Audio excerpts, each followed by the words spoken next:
அப்போது 29, 30 ஆகிய தேதிகள்லாம் நல்ல ஒரு மழை வாய்ப்பாக தமிழக கடலோர மாவட்டத்தில் எதிர்பார்க்கிறோம். இது சென்னை ஒட்டி வருகிறதுனால சென்னை, திருவள்ளூர், காஞ்சிபுரம், செங்கல்பட்டு இந்த 4 மாவட்டங்களிலும் பரவலாக கன முதல் மிக கனமழை வரைக்குமே எதிர்பார்க்கப்படுது.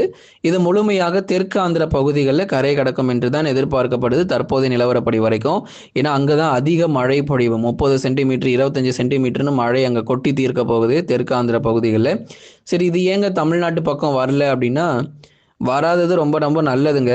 ஏற்கனவே கடந்த முறை தாழ்வு பகுதி வந்ததுனால நிறைய இடங்கள் மிக கடுமையாக பாதிக்கப்பட்டிருக்கு. விவசாயிகள் ரொம்ப மகிழ்ச்சியா இருக்கிறாங்க. டெல்டா பகுதி வராத வரைக்கும் எங்களுக்கு ரொம்ப சந்தோஷம். அறுவடை பாதிக்கப்படுகிறதா சொல்லி சில பேர் வந்து கமெண்ட் பண்ணியிருந்தாங்க நம்ம விவசாயிகள். அதனால் டெல்டா பக்கம் வரல, அதனால் நாங்கள் தப்பிச்சிட்டோம் அப்படின்னு சொல்லி கமெண்ட்ல போட்டிருந்தீங்க. ஆமாங்க, டெல்டாவில் இதுக்கான பாதிப்புகள் இருக்காது. அதிகபட்சம் செங்கல்பட்டு வரைக்கும் தான் இதனுடைய மழை தாக்கம் இருக்கும் என்று எதிர்பார்ப்பு இருக்கு. சென்னை, திருவள்ளூர், காஞ்சிபுரம், செங்கல்பட்டு